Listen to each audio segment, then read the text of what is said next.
महाविकास आघाडीचा विधान परिषदेसाठीचा फॉर्म्युला ठरलेला आहे। काँग्रेस 7-8, शिवसेना 5 ते 6 आणि राष्ट्रवादीला 3 ते 4 जागा मिळतील अशी माहिती सूत्रांकडून मिळते। जागा वाटपाची प्राथमिक चर्चा झाली आहे। काँग्रेसचे नेते हर्षवर्धन सपकाळ यांनी या संदर्भातली माहिती दिली आहे। पुढील 2 दिवसात अंतिम बैठक होईल आणि त्यांनी या संदर्भातली माहिती दिली आहे। बैठकीनंतर महाविकास आघाडीने पत्रकार परिषद घेऊन ही माहिती दिली आहे। पत्रकार परिषदेला अंबादास दानवे, अनिल परब, शशिकांत शिंदे, मिलिंद नार्वेकर उपस्थित होते। जागा वाटपाचा महाविकास आघाडीचा फॉर्म्युला नेमका काय आहे आपण एकदा पाहूयात ग्राफिक्समधून। तर फॉर्म्युला आहे महाविकास आघाडीचा आपण पाहतोय काँग्रेस 7 ते 8 जागा, शिवसेना युबीटी 5 ते 6 जागा आणि राष्ट्रवादी शरदचंद्र पवार पक्षाला 3 ते 4 जागा।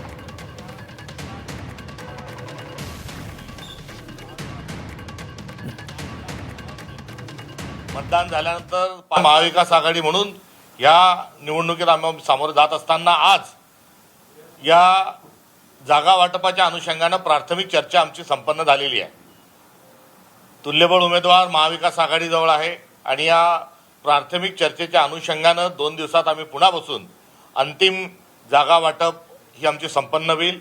कुठलाही तिढा नाही, कुठलाही गोंधळ नाही आणि सुसंवादाच्या माध्यमातून या संपूर्ण निवडणुकीला आम्ही सामोरं जाणार आहोत।